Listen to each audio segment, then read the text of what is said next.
Sa number 3, tatlo ka mga eskwelahan sa Bacolod nag-cancel sang face-to-face classes sa sulod sang tatlo ka adlaw.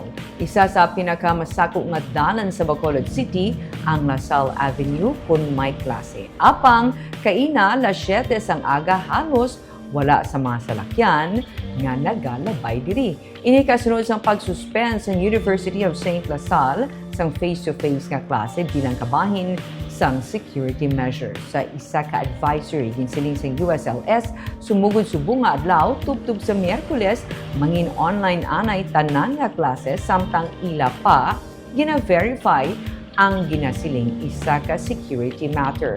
Wala na sang may ginpagwa nga dugang nga statement ang universidad tuhoy sa rason sang pagkansela sang klase. Samtang kanselado man ang face-to-face classes sa St. Scholastica's Academy of Bacolod City, humalin subong nga adlaw tubtub sa Biyernes. Samtang nagapatigayon pa sang academic retreat ang eskwelahan.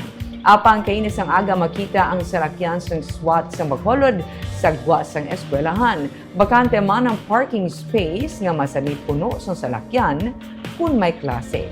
Ang isa naman ka preparatory school nga malapit lamang sa among eskwelahan ang nagpagwa man sang abiso nga kanselado man ang klase tubtub sa Miyerkules. Sa ila announcement, ini ang isa ka precautionary measure bangod may security threat sa mga kaipin sini nga mga eskwelahan.